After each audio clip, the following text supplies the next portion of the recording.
S9 channel, Sai निर्माण group Shirdi प्रस्तुत आणि कापसे पैठणी येवला यांच्या सहयोगानं नवरात्रोत्सव विशेष कार्यक्रम नवदुर्गा।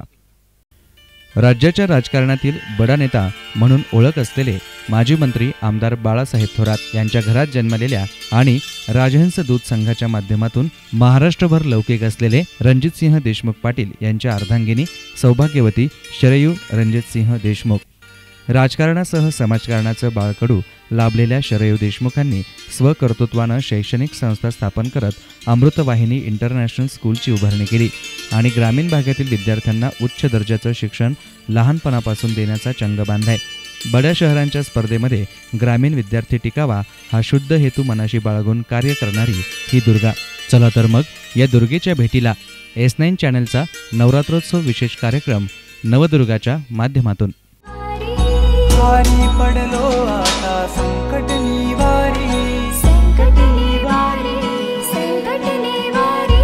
जय देवी महिषासुरमर्दिनी, सुरवरेश्वर वरदे कारक संजीवनी। जय देवी महिषासुरमर्दिनी, सुरवरेश्वर वरदे कारक संजीवनी। जय देवी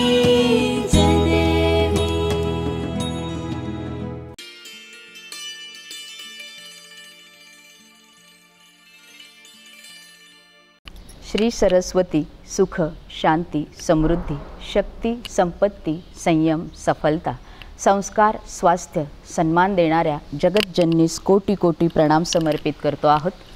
S9 चॅनल, साई निर्माण ग्रुप शिर्डी प्रस्तुत आणि कापसे पैठणी येवला यांच्या सहयोगानं नवरात्रोत्सव विशेष नवदुर्गा या कार्यक्रमात आपणा सर्वांचं भक्तिभावानं स्वागत करतो आहोत। आजच्या या माळेला आपल्यासोबत आहेत सन्मान्य सौभाग्यवती शरयू रणजित देशमुख ताई। ताई नमस्कार। नमस्ते। आज S9च्या वतीनं गप्पांचा सिलसिला आपल्याशी सुरू करायचा आहे। सुरुवातीचाच प्रश्न, ताई आपलं माहेर कुठलं? माझं माहेर संगमनेर तालुक्यामध्ये जोरवे ह्या गावामधलं आणि इथून 20 किलोमीटरवर हे गाव आहे। अच्छा, म्हणजे माहेर संगमनेर। या माहेरच्या संगमनेरचा जो परिवार आहे या परिवारात आपलं येणं कधी झालं, म्हणजे आपला वाढदिवस कधी असतो? माझा 9 ऑगस्टला वाढदिवस असतो। क्रांती दिनानंतर लगेचच? नाही, क्रांती दिना दिवशीच वाढदिवस असतो माझा। अच्छा अच्छा, म्हणजे तुम्ही रात्री तुमचा जन्म झालेला आहे? नाही, 3 वाजता दुपारचा जन्म झाला, ब्रह्ममुहूर्तावरचा जन्म आहे। क्रांती करणाऱ्या घराण्यात तुम्ही क्रांती दिनाच्या दिवशी जन्माला आलेले आहात। छान, अभिनंदन। माहेरच्यांबद्दल सगळ्यांनाच माहिती आहे, हा जो नगर जिल्हा आहे, कुठला काना उकार मात्रा वेलांटी नसलेला जिल्हा आणि या जिल्ह्यातली ऐतिहासिक सांस्कृतिक राजधानी तुमच्या संगमनेरला ओळखलं जातं। तर त्याबरोबरच शैक्षणिक ही धुरा इथे आहे आणि त्या परिवारातल्या तुम्ही आहात, हे सगळा जिल्हा जाणतोय। पण आज तुमच्याकडून ऐकायचं आहे तुमच्या माहेरच्यांबद्दल। माझ्या माहेरच्यांबद्दल जसं तुम्ही बोलला की त्याप्रमाणे प्रत्येकाला माहीत आहे की माझे आजोबा तीर्थरूप सहकार महर्षी भाऊसाहेब थोरात, माझी आजी मथुराबाई थोरात, माझे वडिलांचं नाव बाळासाहेब थोरात आणि आई कांचन ताई थोरात। माझ्या आईचं माहेर हे सांगली जिल्ह्यातलं माहेर आहे आणि आम्ही सर्व जोरव्यालाच राहिलेलो। काही वर्ष माझं तसं शिक्षण हे हॉस्टेलमध्ये झाले। मी जेव्हा लहान होते तेव्हा लोणीमध्ये शिकायला होते, त्यानंतर माझ्या आजोबांनी माझ्यासाठी शाळा इकडं उघडली, ते अमृतवाहिनी मॉडेल स्कूल, आणि त्यानंतर माझं पूर्ण शिक्षण हे संगमनेरमध्येच झाले। जी तुमच्या आजोबांनी तुमच्यासाठी शाळा उघडली आणि आज तुम्ही त्यांचं स्वप्न आणखी मोठं केलेलं आहे। धन्यवाद। आता तुम्ही शिक्षणाबद्दल म्हटलात की वसतिगृहात राहिलेले आहात, हॉस्टेलला राहिलेले आहात, तर शिकलात किती, शिक्षण किती झालं? माझं शिक्षण हे BA झालेलं आहे, ते सुद्धा संगमनेरमध्येच झालं आहे। लोणी आणि संगमनेर या ठिकाणी तुम्ही? लोणीला मी खूपच लहान असताना 5 वर्षाचे होते तेव्हा हॉस्टेलला होते कन्या विद्या मंदिरमध्ये, थोडे 2 वर्ष होते, त्यानंतर इकडंच झालं संगमनेरमध्ये। BA झालात, परिवार माहेरचा जो आहे हा अनेक धुरा सांभाळणारा परिवार आहे, सहकार महर्षींचा परिवार आहे। या परिवारातून तुम्ही आत्ताच्या परिवारात आलात, लग्न कधी झालं अर्थात? माझं लग्न 2003मध्ये झालं. डिसेंबर 5, 2003ला लग्न झालं. कसं झालंय, कसं जमलंय तुमचं लग्न, विवाह कसा झालाय? आमचं हे लव्ह मॅरेज होतं आणि घरच्यांना सगळ्यांना मंजूर होतं, त्यामुळं झालं. लव्ह मॅरेज आहे. कुठे भेटलेत तुम्हाला हे? आम्ही एकत्रच होतो. शिक्षणासाठी एकत्र, तुम्ही हां. एकत्र होता. ज्यांच्यावर प्रेम होतं त्यांच्याशीच लग्न झालेलं आहे. अगदी सुखी आहात, आनंदी आहात. हे जे लग्न आहे, विवाहाचा हा प्रवास आहे, तर सुंदरसा उखाणा सगळ्या जणींना, जेवढे पाहतायत S9 चॅनलला, सगळ्यांना हा मराठमोळा उखाणा ऐकायला आवडेल. तुळजा भवानी समोर हळदी कुंकाच्या राशी, रणजितरावांचे नाव घेते आज माळीच्या दिवशी. धन्यवाद. तुळजाभवानी या आदिशक्तीचं आपोआपच उखाण्यातून आपण पूजन केलेलं आहे. धन्यवाद. तुम्ही थोरात परिवारातून इकडे आलात, तर त्या परिवाराबद्दल पण ऐकायचं आहे. आमचा देशमुख परिवार, आम्ही खरे आंबोरेचे राहणारे संगमनेर तालुक्यामध्येच येतो आणि सगळे शेती करणं. माझे सासरे जवळजवळ आमची जॉईंट फॅमिली आहे. आम्ही घरामध्ये 20 जणं एकत्र राहतो आणि मला 4 सासरे आहेत. आणि जेव्हा माझं लग्न झालं तेव्हा मला आज्जे सासू आणि आज्जे सासरेसुद्धा होते आणि तसंच प्रत्येकाचे 2-2 मुलं, असे आम्ही 20 जणं सगळे घरामध्ये राहतो. आणि आम्ही सगळे संगमनेरमध्ये स्थायिक आहे. आंबोऱ्याला आमची शेती आहे, काही पिंपरण्याला आहे, काही संगमनेरमध्ये सुद्धा शेती आहे आणि सगळे माझे सासरे हे शेतीच करतात. आणि जेव्हा मी लग्न होऊन आले तेव्हा ही जॉईंट फॅमिली होती, 20 जणांचा सगळा मोठा कुटुंब होता. पण प्रत्येकाला बाहेर असं नेहमी वाटत असायचं की ही कशी ॲडजस्ट होणार, कारण की ही एकदम मोठ्या घरामध्ये राहिलेली आहे आणि लाडात वाढलेली मुलगी आहे. पण मला जेव्हा ह्या घरात आले तेव्हा काहीच अवघड वाटलं नाही, कारण की माझे सगळे सासरकडचे हे खूप प्रेमळ स्वभावाचे होते आणि समजून घेणारे होते. त्यांनी मला खूप समजून घेतलं आणि मी सुद्धा त्यांना पाहिजे त्याप्रमाणे राहिले. त्यामुळं मला माझा जो लग्नानंतरचा जो प्रवास होता तो एकदम सोपा गेला. कुठेच अडचण आली कुठंच नाही. अडचण आली नाही. मग ह्या अडचणीत अर्थातच आपला प्रेमविवाह आहेच, तर मग आपल्या यजमानांचं भरपूर सहकार्य लाभलेलं असेल, तर तुमच्याकडूनच ऐकायचं आहे त्यांच्याबद्दल. माझे पतिदेव रणजित देशमुख, ते आता राजहंस दूध संघाचे चेअरमन आहेत आणि त्यांचा स्वभाव तुम्ही विचारला तर ते एकदम कडक स्वभावाचे आहेत आणि सरळ स्वभावाचे. अजिबात म्हणजे जिथं चुकलं तिथं चुकलं, जिथं लाड तिथं लाड असतो. आणि तेवढंच प्रत्येकाची काळजी पण घेणार, घरातल्या लोकांची काळजी घेणार, मुलीची काळजी घेणार, सगळ्यांची काळजी घेणार. काळजीखोर स्वभाव त्यांचा आहे आणि प्रत्येकासाठी मदतीला उभे असतात. स्ट्रिक्ट स्वभाव म्हटलात, मग लग्नाच्या आधी पण स्ट्रिक्ट होते? हां, कडकच स्वभाव होता. जाणून होत्या तुम्ही, स्वीकारलेला होता. अपत्याबद्दल? मला एक मुलगी आहे, ती आता 8 वर्षाची पूर्ण झाली आहे, तिचं 8 वर्ष, आणि ती आता 3रीमध्ये आहे. ती अमृतवाहिनी इंटरनॅशनल स्कूलमध्ये ह्या शाळेत आहे. ह्या शाळेत शिकते. आणि आज तिचा वाढदिवस आहे असं आम्हाला कळले. हो, आज तिचा वाढदिवस. S9 चॅनल आणि S9ला पाहणाऱ्या सर्व जणांकडून तिला प्रचंड अशा शुभेच्छा तिच्या उज्ज्वल भवितव्यासाठी देतो आहोत. इतक्या आनंदात तुम्ही आहात की मोठ्या माहेरून सासरी आलात आणि 20 जणांमध्ये अतिशय उत्तमरित्या सांभाळून घेतलं, त्यांनी तुम्हाला सांभाळून घेतलं, तुम्ही त्यांच्यामध्ये राहिलात. या सगळ्या प्रवासात किंवा आजपर्यंतच्या, आज तुम्ही या अमृतवाहिनी स्कूलच्या संचालिका आहात, आनंदाचा क्षण कुठला आहे आयुष्यातला? मला तर असं वाटतं की मी सगळेच माझे जे क्षण आत्तापर्यंत आयुष्यामध्ये आले ते प्रत्येक क्षण माझे आनंदाचे आहे. आणि त्यातूनही सगळ्यात आनंदाची गोष्ट म्हणजे की पहिली गोष्ट, मी नाही का थोरात फॅमिलीमध्ये जन्म घेतला, हा मला खूप मोठा आनंदाची गोष्ट आहे. दुसरं, मला पाहिजे तो नवरा मला मिळाला आहे, त्या घरामध्ये गेले, ती आनंदाची गोष्ट. आणि तिसरं म्हणजे मला रुक्मिणीसारखी मला मुलगी लाभली, तो माझा तिसरा सगळ्यात आनंदाची हे 3 गोष्टी माझ्या. मुलीचं नाव रुक्मिणी आहे, म्हणजे आपल्या थोरात परिवाराची सगळीच धुरा, फक्त राजकारणच नव्हे तर सगळीच धुरा आपण चालवली आणि प्रत्येक क्षण आपण आनंदानं जगलेले आहात.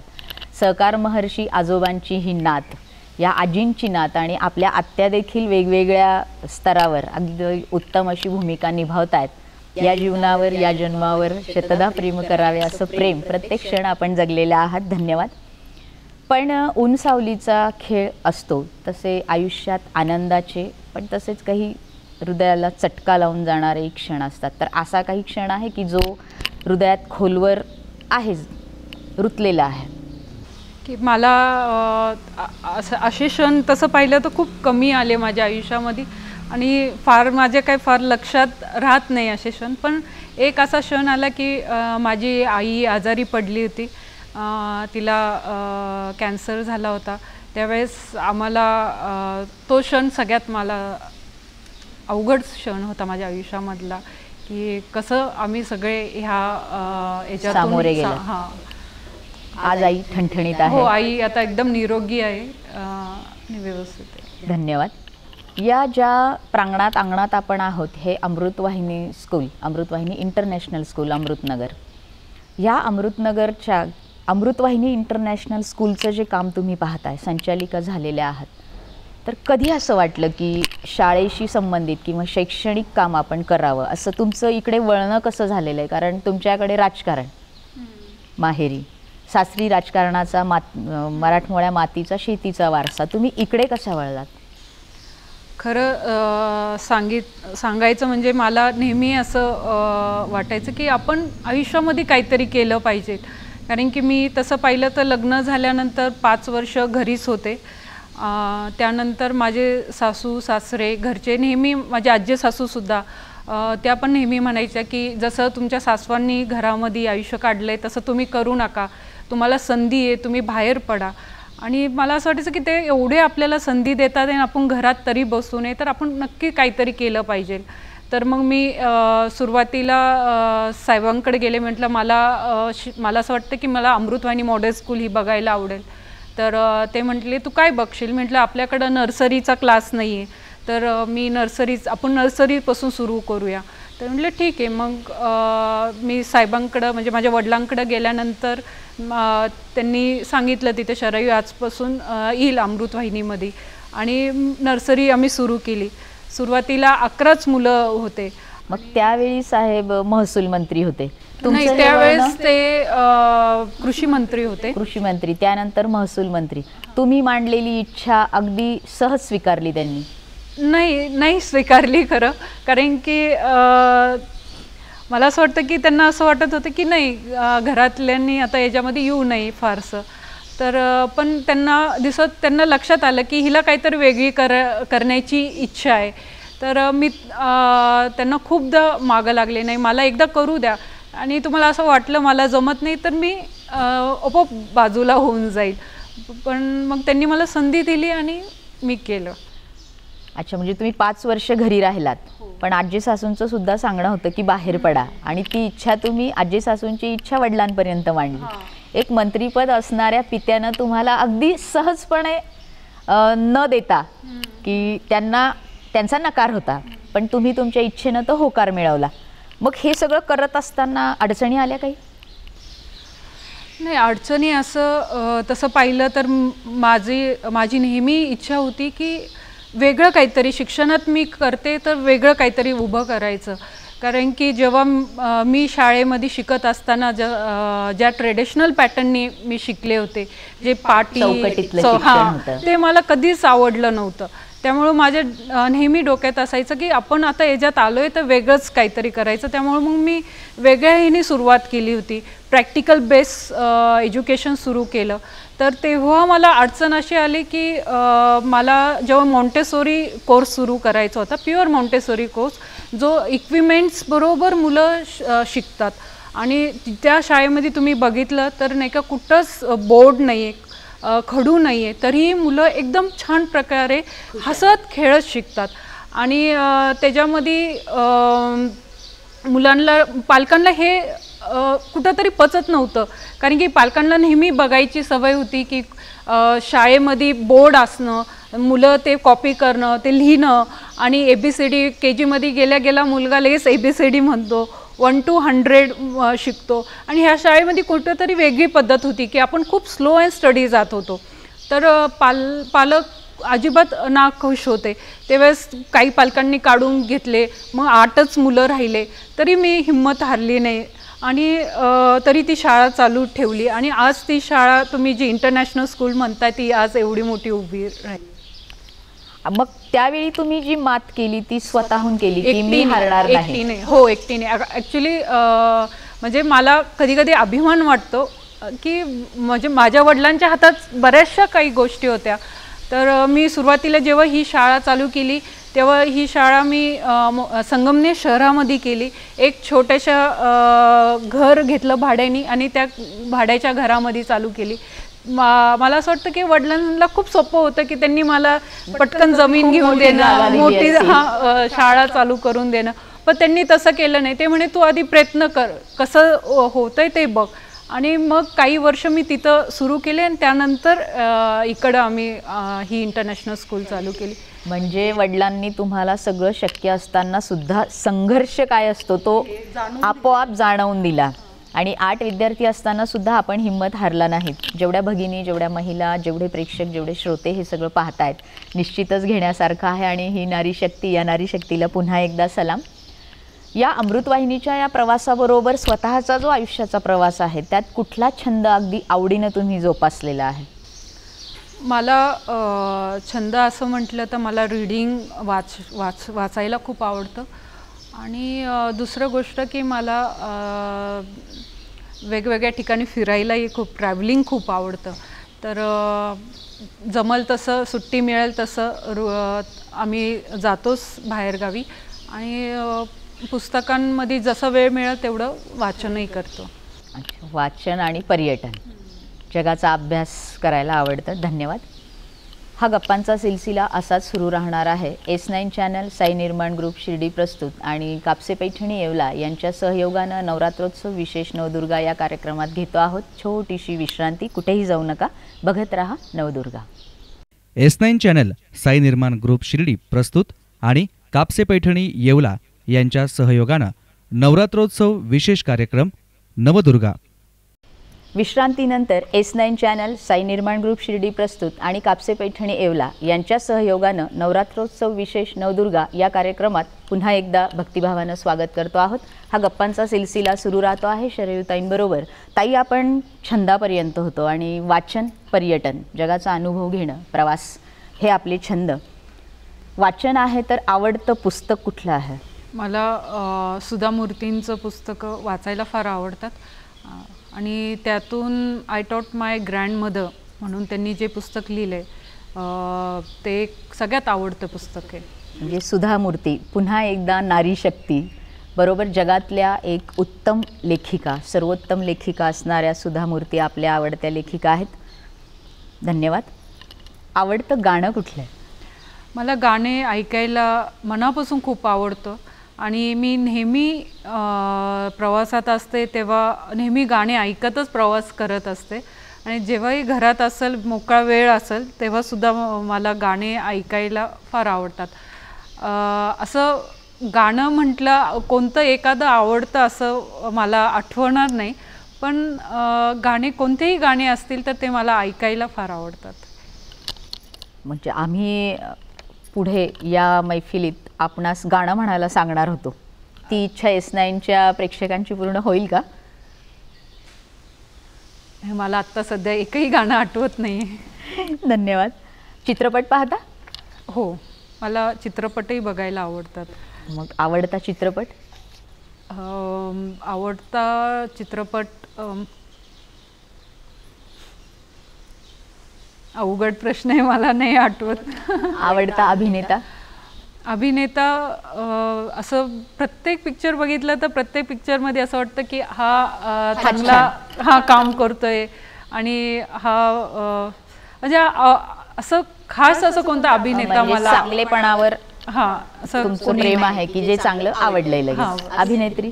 अभिनेत्री शास्त्री पण तसंच आहे माझं. धन्यवाद. चांगल्या सगळ्या गोष्टींवर जे जे चांगलं आहे ते त्यावेळी भावलेलं आहे.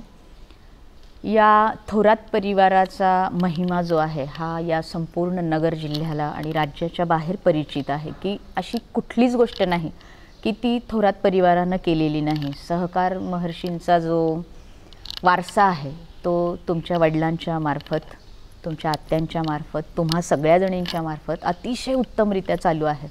आणि त्यामुळेच आज संगमनेरचं या जिल्ह्यात एक वेगळं नाव आहे. एक भूषणावह असा हा तालुका आहे. तर या तालुक्यात तुम्ही आहात, सासर माहेर दोन्ही याच तालुक्यात आहे. तर तुमचा आदर्श कुठला आहे?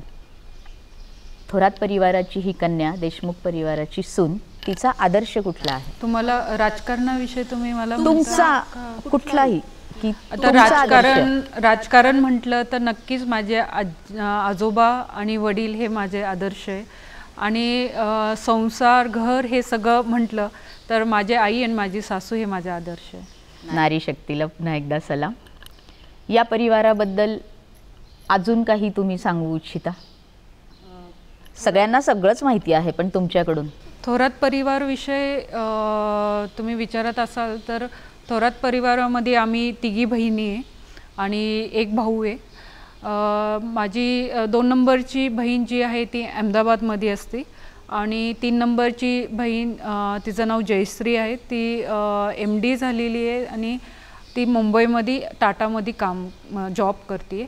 भाऊ आत्ताच 12वी ची परीक्षा दिली आहे राजवर्धन. हां, आणि तो पुढची तयारी करतोय. आणि मला 4 आत्या आहे. एक आत्या तर सगळ्यांनाच माहीत आहे, दुर्गाताई तांबे. त्यांचं कार्यही सगळ्यांना माहीत आहे. आणि बाकी तिघी आत्या, एक कडू पाटलांना दिलेला आहे, एक देशमुखांना दिलेला आहे आणि एक राजळ्यांना दिलेला आहे. अशा ह्या 4 आत्या आहे. आणि आम्ही सर्व जोरवेला तसं पाहिलं तर जॉईंट फॅमिली म्हणता येईल आपल्याला. त्याप्रमाणे राहत होतं, मळ्यामध्ये राहत होतो. माझ्या आजोबांचे चुलत भाऊ, माझ्या वडिलांचे चुलत भाऊ, आम्ही सगळे एकत्र मळ्यात राहायचो. आणि मला असं वाटतं की सगळ्यात माझं सगळ्यात मेमोरेबल असेल आयुष्यामधलं ते नाही का जोरवे हे गावातलं माझं राहील. म्हणजे आज तुम्ही संगमनेरमध्ये आहात पण जोरव्याच्या आठवणी तुम्हाला अगदी धुंद करून ठेवतात, मग्न होता तुम्ही त्यात. धन्यवाद. या परिवाराच्या सगळ्याच तुमच्या आत्या सगळेच जण कुठल्या ना कुठल्या पदाच्या माध्यमातून, भूमिकेतून, राजकारण, समाजकारण अशा रीतीनं ही सेवा सुरू आहे. ही सेवा सुरू असताना तुम्ही पण आज अतिशय यशस्वी अशा संचालिका आहात या स्कूलच्या माध्यमातून. तर हे सगळं करत असताना अशी तुमच्यातली कुठली गोष्ट आहे की जी कुणाला जास्त माहिती नाही आहे? थोडक्यात एक छुपा हुनर शरवीताईंचा असा कोणता आहे की जो सासरी माहिती नाही आहे, माहेरी अगदी क्वचित माहिती आहे, शाळेतल्यांना कमी माहिती आहे किंवा माहितीच नाही, असं काही आहे का की ही गोष्ट शरयू करू शकते?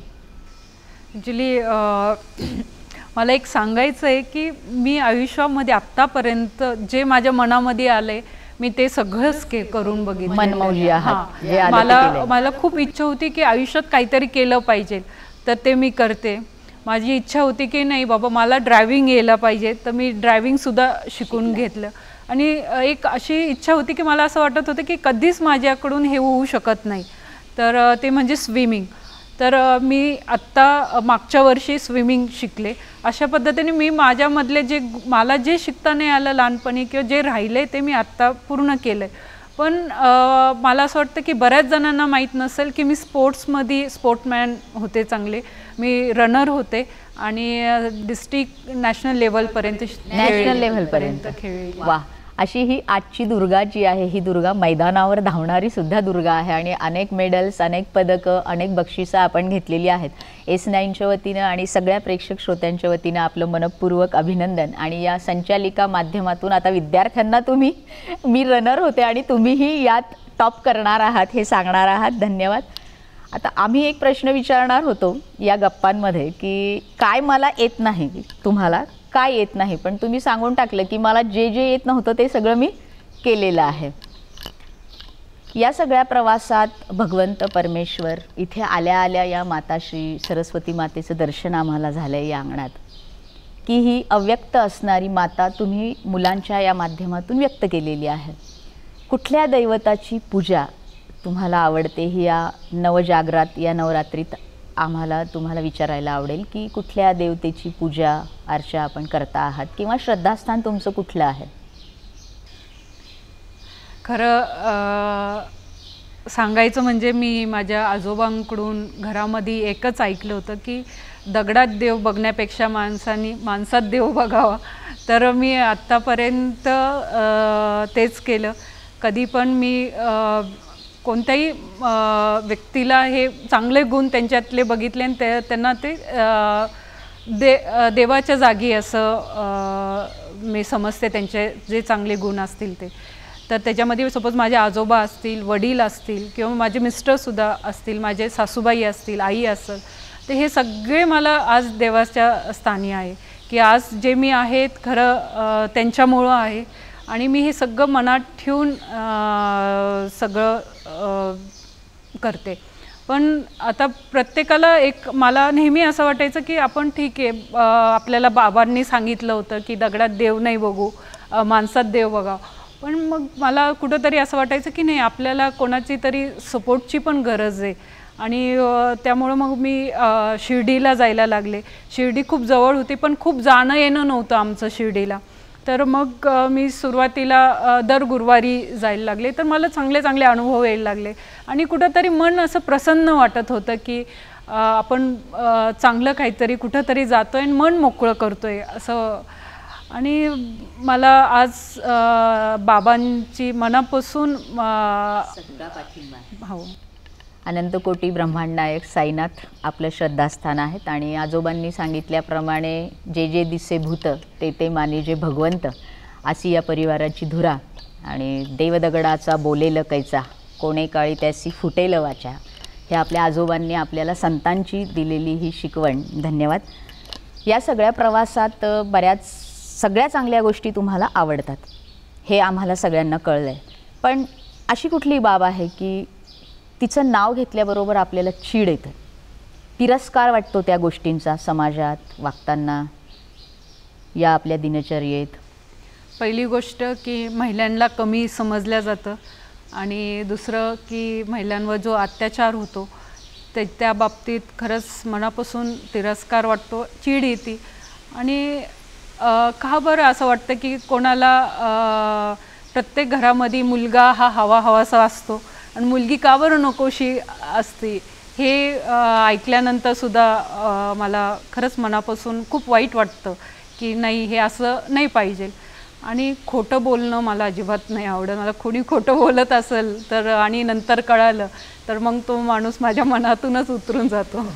स्त्री भ्रूण हत्येबद्दल प्रचंड तिरस्कार आहे, खोटं बोलणाऱ्यांबद्दल प्रचंड तिरस्कार आहे. पुन्हा एकदा आपण दाखवून दिलं आहे की आपण थोरात परिवाराच्या पक्क्या कन्या आहात की त्याच परिवाराचा हा वारसा. धन्यवाद. जर आज आपण या अमृतवाहिनी इंटरनॅशनल स्कूलच्या संचालिका या माध्यमातून शैक्षणिक धुरा जर सांभाळली नसती तर कुठल्या क्षेत्रात असता? असं मी असं कधीच विचार नाही केला खरं की नाही का मी हे नसते करत तर मी काय केलं असतं. पण मी नक्कीच काही ना काही केलं तर नक्कीच असतं. कारण की मी तुम्हाला खरं सांगायचं म्हणजे की आम्ही जे माझ्या 4 सासवा आहे आणि मी 5वी, तेव्हा त्यांची 4 सासवांमध्ये एक सून होते. तेव्हा आम्ही 5 वर्ष जेव्हा मी तुम्हाला म्हटलं मी घरामध्येच होते तेव्हा आम्ही नाही का छोटे छोटे प्रयोग करत असायचो. एकदा नाही का आम्ही सगळ्याच ज्या आम्ही महिला घरातल्या आहेत त्यांनी आम्ही उटणं तयार केलं, गावामध्ये उटणं विकलं, प्रत्येक दुकानात जाऊन उटणं विकलं. परत माझ्या काकांची साबणाची फॅक्टरी आहे तर त्याची एजन्सी घेऊन बघितलं. हो, मी तो सुद्धा आणि त्याचीही एजन्सी चालवलेली याच्या आधी. अच्छा, म्हणजे ते नसतं केलं तर तुम्ही एक सुप्रसिद्ध अशा व्यापारी किंवा व्यावसायिक निश्चितच झाल्या असता असं वाटतं, सपोज केलं असतं तर. या मुलांनाच राष्ट्राचे भावी नागरिक घडवण्याचं हेच क्षेत्र तुम्हाला जास्त आवडते हे यातून दिसतंय. आता एवढ्यात आपण म्हटलात की मला हे आलं नाही, ते जमणार नाही, पण मी ते केलं आहे. तरी असं काही आहे की राहिलं आहे आज करायचं? नाही, मला असं काहीच वाटत नाही. माझ्या 3च गोष्टी होत्या त्या तिन्ही केल्या मी, की आयुष्यामध्ये येऊन काहीतरी केलं पाहिजे. दुसरं ड्रायव्हिंग अँड स्विमिंग, हे मी आत्तापर्यंत जे 3 इच्छा होत्या ते पूर्ण केल्या आहे माझ्या. धन्यवाद. आपला दिवस सुरू केव्हा होतो, मावळतो केव्हा? थोडक्यात आपली दैनंदिनी कशी आहे? आम्ही सकाळी 6ला उठतो आणि 6 वाजता रुक्मिणी स्कूलला जाणार असते म्हणून तिची तयारी करणं. एक रुक्मिणी या नावामागे पण काहीतरी पार्श्वभूमी असेल. हो ना. जेव्हा खरं माझ्या मिस्टरांचं विठ्ठलावर खूप भक्ती आहे आणि त्यांना काही झालं तरी मुलगीच पाहिजे होती. त्यामुळं मग ते म्हटले मुलगीच होणार आहे आणि मुलगी झाली तर तिचं नाव रुक्मिणी ठेवायचं. त्यामुळं हे सासरी सुद्धा वारकरी संप्रदाय आहे. तर आपल्या दिनचर्येत आपण होतो. हां, सकाळी 6 पासून दिवस आमचा सुरू होतो आणि ती एकदा गेली का शाळेमध्ये मग आम्ही दोघं आवरून आम्ही दोघं बाहेर पडतो.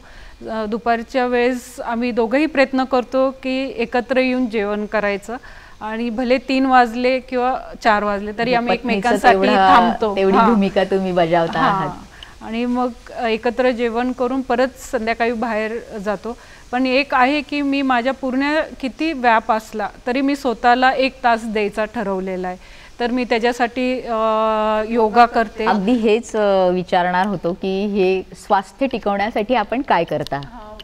योगा माझा हा असतोच, रोजचा योगा करणं आणि वॉकिंग आणि रनिंग हे सुद्धा मी त्याबरोबर करते. म्हणूनच एवढा फिटनेस मेंटेन सगळा तुम्ही केलेला आहे. धन्यवाद. आज या S9 चॅनलच्या माध्यमातून या नवदुर्गात तुमच्यासारखी दुर्गा आज आम्हाला लाभलेली आहे. तुमच्याबरोबर आम्ही आहोत. या माध्यमातून तुम्हाला महिलांना काय सांगायला आवडेल? महिलांसाठी एकच मला निरोप द्यायला आवडेल की किती जग आपल्याला कमी समजत असेल तर आपण स्वतःला कमी समजू नये. आपण पूर्ण स्ट्रॉंग राहायचं आणि स्वतःची काळजी ही महिलांनी स्वतःच घेतली पाहिजे. किती समाज वाईट असेल, कोणी कसंही बघत असेल तरी आपण आपली काळजी आपण घ्या आणि आपल्या घराकडं सुद्धा तितकंच लक्ष द्या. बाहेरही तुम्ही काहीतरी करून दाखवा समाजाला. दुसऱ्यावर विसंबून राहू नका, स्वावलंबी राहा. S9 चॅनल, साई निर्माण ग्रुप शिर्डी प्रस्तुत आणि कापसे पैठणी येवला यांच्या सहयोगानं नवरात्रोत्सव विशेष नवदुर्गा या कार्यक्रमात घेतो आहोत छोटीशी विश्रांती. विश्रांतीनंतर पुन्हा एकदा ही गप्पांची मैफिल अशीच सजणार आहे. कुठेही जाऊ नका, बघत रहा S9. S9 चॅनल, साई निर्माण ग्रुप शिर्डी प्रस्तुत आणि कापसे पैठणी येवला यांच्या सहयोगानं नवरात्रोत्सव विशेष कार्यक्रम नवदुर्गा.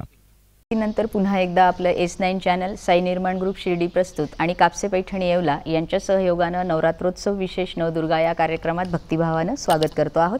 ही मैफिल अशीच पुढे जाते आहे. शरयूताई, आपलं स्वप्न काय आहे?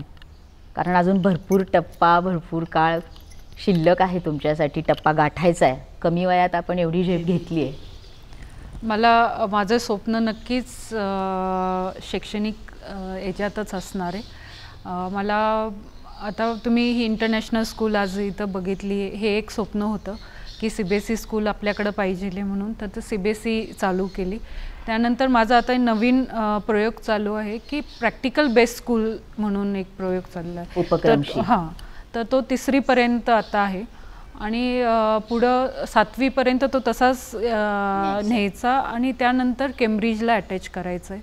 तर माझं मनापासून प्रयत्न चालले की माझं हे मोठं स्वप्न आहे की नाही का संगमनेरमध्ये मला केम्ब्रिज स्कूल चालू करायची आणि आम्ही 3री पर्यंत केम्ब्रिजचा पॅटर्न फॉलो करतो.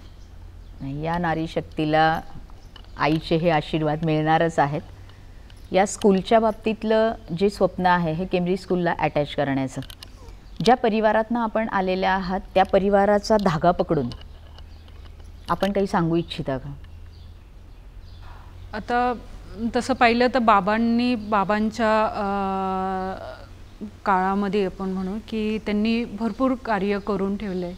त्यांनी जेव्हा ते होते तेव्हा आपल्याकडं साखर कारखाना चालू झाला, दूध संघ चालू झालं आणि जसं गरज पडली, जी लोकांसाठी पाहिजे होतं ते त्यांनी प्रयत्न केले. आणि त्यानंतर कॉलेजेस त्यांनी बघितलं की आपले मुलं बाहेर शिकायला जातात, इंजिनियर त्यांची खूप इच्छा होती की जे आपले शेतकऱ्यांचे मुलं आहेत तर त्यांना इंजिनियर होताना बघायची इच्छा होती. त्यांनी मग इंजिनिअरिंग कॉलेज काढलं, पॉलिटेक्निक कॉलेज सुरू केलं, त्यानंतर D.Pharm असेल, MBA असेल आणि मॉडेल स्कूल तर आहेच, असंच किंवा ज्युनियर कॉलेज आहे. तर त्याप्रमाणे त्यांनी हे सगळंच सुरू केलं. पण त्यांना जेव्हा त्यांचं अजून एक स्वप्न होतं की त्यांनी डेअरी स्कूल चालू करावं. तर मला असं वाटतं की आमच्या दोघांचं पण, म्हणजे माझ्या मिस्टरांचं आणि माझं हे स्वप्न आहे की आम्हाला डेअरी स्कूल चालू करायचं आहे. आणि त्यांच्या प्रत्येकजणाची इच्छा आहे की त्यांच्या पावलांवर पाऊल ठेवून मी चालावं म्हणून. त्यांनी ज्याप्रमाणे हे सगळं उभं केले, जसं चालवले त्याप्रमाणे मी पण चालावं. तर माझे प्रयत्न तेच राहते. एक सहकार महर्षी थोरात पाटलांची नात, अनेक मंत्रिपदं भूषवलेल्या पित्याची कन्या आपण आहोत, असं कधीपासून कळायला लागलं? खरं पाहिलं तर माझं तसं शिक्षण हे हॉस्टेलमध्येच झाले. मी हॉस्टेलमध्येच 10वीपर्यंत होते. आणि जेव्हा 11वी 12वी हे त्याच्यासाठी बाहेर पडावं लागलं, त्यावेळेस 11वी 12वी नव्हती आपल्याकडं. तर म्हणजे अमृतवाहिनीकडं नसताना तेव्हा माझ्या वडिलांच्या डोक्यात आलं की हिला परत आपण पुण्याला ठेवलं पाहिजे. तर त्यांच्या काही कार्यकर्त्यांना आणि त्यांच्याही मनात आलं की हिला मी लहानपणापासून हॉस्टेलमध्ये ठेवलं, ही कधी माझ्याजवळ राहणार आहे. तर मग ते म्हटले तुला काय वाटतं, तुला काय करायचं आहे? तर मी म्हटलं नाही, मला आता नाही हॉस्टेलला राहायची इच्छा, मला नाही का घरी राहायचं आहे. तर मग तेव्हा आम्ही जोरव्याला राहत होतो आणि जोरव्यामध्ये मग त्यांनी संगमनेरला घर बांधायची सुरुवात केली माझी 10वी चालू असताना. आणि मग आमचं घर झालं. मग 11वीला मी ॲडमिशन सह्याद्रीला घेतलं. त्यानंतर 12वीत जेव्हा मी गेले तेव्हा पहिल्यांदाच माझे वडील मंत्री झाले होते. आणि तेव्हा आम्हाला काय असं खूप काही वाटलं नव्हतं, कारण की तसं पाहिलं तर वडील मुंबईला होते आणि आमची फॅमिली ही संगमनेरलाच आम्ही राहत होतो. तर प्रत्येकजण बघताना आमच्याकडे वेगळ्या नजरेने बघायचं की हे मंत्र्याची मुलगी आहे, किंवा आईकडं सुद्धा त्यांचा दृष्टिकोन बदलला होता की मंत्र्याची बायको म्हणून बघायची. पण आम्हाला वडिलांनी जेव्हा ते पहिल्यांदा मंत्री झाले तेव्हा त्यांनी पहिल्यांदाच सांगितलं की मला तुमच्याकडून एकच अपेक्षा आहे की तुम्ही वेळेवर जेवलं पाहिजे, वेळेवर घरी यायला पाहिजे. आणि तिसरं की मला आज जे जनताने आज मंत्री केले, मला त्यांचं काम करायचं आहे, त्यामुळे तुम्ही फक्त तुमची काळजी घ्या, एवढंच मला तुम्हाला सांगायचं आहे. कारण की खरं प्रत्येकाला असं वाटतं की माझे वडील खूप बिझी शेड्यूलमधले आणि त्यांना घरात लक्ष देता आलं की नाही. पण मी खरंच एकदम मोठ्या मनाने सांगते की एवढा मोठा त्यांच्याकडे व्याप होता ना, तरी ते हॉस्टेलला आम्हाला भेटायला यायचेच. आम्ही तिघी बहिणी हॉस्टेलला होतो तेव्हा ते तिघींना भेटायचे, वेळ द्यायचा. आणि आले तर फक्त येऊन भेटून निघायचं असं बिलकुल नव्हतं. ते आम्हाला आले का बसणार, विचारणार व्यवस्थित आहे का, काय पाहिजेल आहे का. पण त्यांनी असं कधी कोणत्या टीचरची कंप्लेंट असेल किंवा कोणाची कंप्लेंट कधी ऐकून नाही घेतली. पण आम्हाला काय पाहिजेल ते आमच्याकडून विचारून आम्हाला नेहमी असं जे पाहिजे ते दिलं. म्हणजे दुसऱ्याचे दोष दाखवू नका, फक्त काय अडचण असेल कधीच आमच्या घरामध्ये परमिशन नव्हती की आपली शाळा, हे आम्हाला कधीच वाटलं नाही की आपली शाळा आहे. असं होतं ना की आजोबांची शाळा आहे आणि ह्यांना सगळं जसं पाहिजे तसं मिळत असेल, तसं बिलकुल नव्हतं. हॉस्टेलमध्ये आम्ही राहत होतो तरीसुद्धा आम्हाला जे सामान्य मुलं ज्या ठिकाणी जेवायचे, ज्या ठिकाणी झोपायचे, सगळं त्याचप्रमाणे होतं. आणि कधीकधी आम्हाला खास बघायलासुद्धा यायचे पालक की हे यांची शाळा असून सुद्धा यांची मुलं कसे राहतात बघायला हॉस्टेलमध्ये यायचे. आणि आम्ही एकदम साधारण मुलांबरोबर खेळत असायचो, तर त्यांना खूप आश्चर्यसुद्धा वाटायचं. पण हे आम्हाला कधी कळालं की लोक आम्हाला बघायला यायचे जेव्हा आम्ही मोठं झालो, बाहेर पडलो आणि प्रिन्सिपलने आम्हाला एका स्पीचमध्ये सांगितलं, तेव्हा आम्हाला हे सगळं समजलं. म्हणजे आजोबांनी आणि तुमच्या वडिलांनी पाय पूर्ण जमिनीवर ठेवणं जे आहे ते शिकवलं. धन्यवाद. यापूर्वी ताई कधी आपली अशी जाहीर मुलाखत झाली आहे किंवा एखाद्या चॅनलला, कॅमेराला आपण सामोऱ्या गेलेला आहात? आणि प्रथमच मी बाहेरचे जे तुम्ही आहात तुमच्यासमोर मी देते. अच्छा, म्हणजे आज S9च्या माध्यमातून आपण जिल्ह्यात पोचला आहात. आज आपल्याला बरेच जण पाहतायत, ऐकतायत, बघतायत की ज्या गोष्टी माहिती नाहीत त्या तुमच्याकडून जाणून घेतात. तर ज्या S9 चॅनलनं ही संधी या दुर्गेच्या माध्यमातून या नवरात्राच्या जागर या काळात, पावन अशा काळात दिली, त्या S9 चॅनलबद्दल काय म्हणावं असं वाटेल आपल्याला? खरं मला असं वाटतं की S9नी माझी इच्छा पूर्ण केली. की मला पण खूप इच्छा होती की मी नेहमी इंटरव्ह्यूज बघते की महिलांचे इंटरव्ह्यूज एवढे मोठे होतात, टी व्हीवर येतात, तर मलाही कुठंतरी प्रत्येकीला वाटतं की आपण पण कुठंतरी काम करतोय, आपण पण कुठंतरी झळकलं पाहिजे. तर मला जे मी आत्तापर्यंत केले, मी खूपदा तसं पाहिलं तर प्रयत्नसुद्धा केले की ज्या पद्धतीने जी शाळा उभं केली की नाही का ती दाखवायला. आज मला असं वाटतं की अहमदनगरमध्ये ही आपलीच पहिली शाळा असेल जी प्रॅक्टिकल बेस्ड स्कूल होणार आहे आणि ही वेगळ्या मेथडवर जी चालणार आहे. तर ती मला अहमदनगरमध्ये पोचवायची होती, पूर्ण डिस्ट्रिक्टमध्ये पोचवायची होती. ती मला S9च्या माध्यमातून ती संधी मिळाली आणि मी मनापासून खूप आभारी आहे S9. धन्यवाद. या प्रॅक्टिकल बेस्ड अशा स्कूलला भरभरून शुभेच्छा S9 देते. आपलं स्वप्न जे आहे हे जिल्ह्यातच नव्हे तर राज्याबाहेर पोचावं अशा S9च्या वतीनं शुभेच्छा देतो आहोत. आणि ताई, आता आपण या नवदुर्गेच्या या जागराच्या पावन याच्यातल्या आपल्या ज्या गप्पा आहेत यात उत्तरार्धात आहोत. अर्थात आता सुरू होतो आहे रॅपिड फायर राऊंड. यात आपण लगेच जे आम्ही विचारणार आहोत ते येस, नो किंवा त्या 2 शब्दांपैकी एकच पर्याय, एकच ऑप्शन जो आहे हा झटपट देणार आहात. तुमचा रॅपिड फायर राऊंड सुरू होतो आहे. आपल्यासाठी पहिला प्रश्न, माहेर आणि सासर हे एकाच गावात आहे. असं वाटतं की दुसरं गाव असतं तर बरं झालं असतं, हो की नाही? नाही, कधीच वाटत नाही. हेच आवडतंय. धन्यवाद. शिक्षण क्षेत्रात काम करायला आवडतंय हे आपलं स्वप्न आहे. अमृतवाहिनीच्या माध्यमातून ते आपण पूर्ण देखील करता आहात. पण समजा हे काम करायला जास्त आवडतंय की पुढे जर सांगितलं की तू आमदारकीला उभी राहा, असं जर तुमच्याकडे प्रस्ताव आला तुमच्या परिवाराकडून, तर राजकीय धुरा सांभाळायला आवडेल की हीच शैक्षणिक धुरा सांभाळायला आवडेल? धन्यवाद. आवाज कुणाचा आहे या कन्येचा? थोरातांच्या कन्येचा आहे की देशमुखांच्या सुनेचा आहे? मी एवढंच सांगेल का आवाज नक्की थोरातांचा आहे, पण हिंमत ही देशमुखांची. धन्यवाद. अगदी आगळं वेगळं उत्तर जे आहे की कुठलीही अपेक्षा या दुर्गेनं अगदी आगळं वेगळं उत्तर दिलेलं आहे. धन्यवाद. एक धुरंधर राजकारणी असे सन्माननीय बाळासाहेब थोरात पाटील यांच्या मोठ्या कन्याऐवजी जर मी त्यांचा मोठा मुलगा असते तर बरं झालं असतं, असं कधी वाटतं? नो, कधीच नाही. कधीच नाही. धन्यवाद.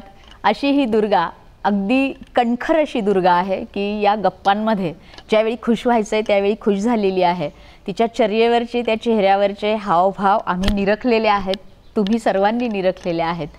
ज्यावेळी स्त्रीभ्रूण हत्येचा किंवा महिलांवर होणाऱ्या अत्याचाराबद्दलही चेहऱ्यावर असणारा तिरस्कार हा या दुर्गेनं दाखवलेला आहे. अशी ही दुर्गा संगमनेर या अहमदनगर जिल्ह्यातील एक अतिशय वैशिष्ट्यपूर्ण नगरी आणि या वैशिष्ट्यपूर्ण नगरीला जडणघडणीत ज्यांचा प्रचंड वाटा आहे अशा ह्या थोरात पाटलांची नात कन्या असणारी आणि देशमुख परिवाराची स्नुषा असणारी ही दुर्गा आज आपल्याबरोबर होती. धन्यवाद. या नारी शक्तीचं पूजन वेगवेगळ्या रीतीनं केलं जातं आणि आज आपण भरपूर असा वेळ या S9ला दिलेला आहे. म्हणूनच या हळदी कुंकवाच्या लेण्यानं, सौभाग्याच्या लेण्यानं आपल्या या नारी शक्तीचं पूजन करतो आहोत, हे लेणं प्रदान करतो आहोत. आणि कापसे पैठणी येवला यांच्या वतीनं साड्यांची महाराणी असलेलं हे महावस्त्र, ही पैठणी आपणास देतो आहोत. हा स्वीकार आपण S9 चॅनल, साई निर्माण ग्रुप शिर्डी आणि कापसे पैठणी येवला यांच्या वतीनं करता आहात.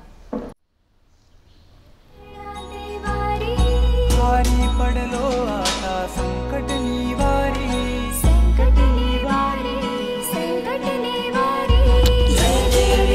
कापसे पैठणी येवला यांच्या वतीनं देतो आहोत सर्व साड्यांची महाराणी असलेली पैठणी. जय देवी महिषासुरमर्दिनी, सुरवरेश्वर वरदे तारक संजीवनी. जय देवी, जय देवी. आणि ह्या पैठणीचा स्वीकार स्वीकार या दुर्गेनं केलेला आहे. धन्यवाद. या माळेला होत्या सन्माननीय आदरणीय सौभाग्यवती शरयू रणजित देशमुखताई, अमृतवाहिनी इंटरनॅशनल स्कूलच्या संचालिका. या दुर्गे समवेत आजची आपली ही माळ सजलेली आहे. उद्या भेटणार आहोत अशाच आणखी एका दुर्गेसह. तोपर्यंत हसत रहा, बघत रहा, मातीची आराधना करत रहा. उद्या येतो आहोत आणखी एका दुर्गेसह.